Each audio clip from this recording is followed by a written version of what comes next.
Hello বন্ধুরা, সকাল সকাল শুরু হয়ে গেল রান্নাবাড়ি। আর দেখেন আজকে একটা খুব সুন্দর শাক। এটা কেউ কখনো খাইছেন কিনা জানি না, তবে এই শাকটা কিন্তু খুবই ভালো লাগে। এটাকে বলে মটর শাক।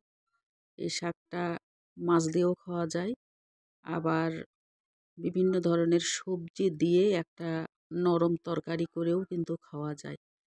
তো আমি নিয়ে বসে পড়ছি এটাকে বাছার জন্য। একদম শুধুমাত্র এটা একটু আগালের দিকে একটু নিতে হয়, এত বেশিটা নেওয়া যায় না, কারণ গোড়ার দিকে প্রচুর শক্ত।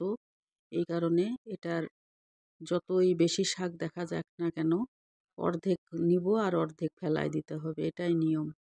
অনেকটা শক্ত, তো আগালের দিক থেকে একটু নিব, নিয়ে অল্প একটু পরিমাণ মনে হয় হয়ে যাবে। আর এটার মধ্যে আমি দিব সবজি, বেশি না। ফুলকপি দিব না, আজকে নাই ফুলকপি, কিন্তু আলু আর সিম দিব। এই দিয়ে একটা নরম ভাজি করব। আর এই ভাজিটা কিন্তু গরম ভাতের সাথে খুবই সুন্দর লাগবে, কারণ টাটকা শাক, টাটকা ভাজি সত্যি অনেক সুন্দর লাগবে গরম ভাতের সাথে। এটাতে আপনারা মাছ দিয়েও খেতে পারবেন, আবার শুটকি মাছ দিয়েও খেতে পারবেন। বিভিন্ন ধরনের রান্না করে খাওয়া যায়। তা আমি একবারেই নরম করে করব। আর এই হলুদ লবণ দিলাম, এখন সিদ্ধ করার পরে তারপরে এটাকে আমি সম্বারা দিব। পেঁয়াজ, রসুন, শুকনা মরিচ, পাঁচফোড়ন দিয়ে আমি সম্বারা দিব। দিয়ে খুব সুন্দর করে কষায়ে একদমই পুরাপুরি কড়া করে ভাজি করব, যাতে আচারের মতন খেতে লাগে। তো এখন ঢাকা দিয়ে দিব যেন সিদ্ধ হয়ে যায়। তো বাস, আর ভিডিওটা বড় করলাম না।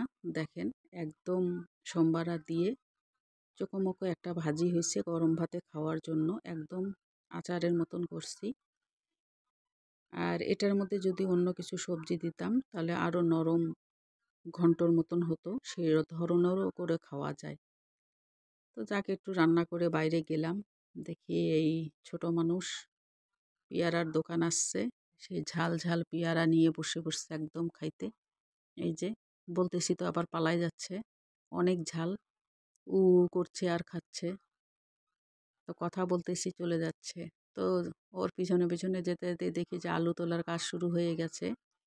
প্রচণ্ড আবহাওয়া খারাপ, আলু সেরকম ধরনের হয় নাই, একদমই ছোট ছোট গুড়ি গুড়ি আলু হয়ে আছে। তো অনেকটা জায়গা জুড়ে আলু তুলতেছে। তো দাঁড়ায় থেকে কথা বললাম। তো একদমই আলু হয় নাই ভালো, খুবই ছোট ছোট, বড় হয় নাই। প্রচণ্ড কুয়াশা, শীতে আলুর গাছ নষ্ট হয়ে গেছে। তো তারা আর রাখতেছে না, উঠাই ফেলতেছে। তো ভিডিওটা কেমন লাগলো অবশ্যই কমেন্টস করবেন।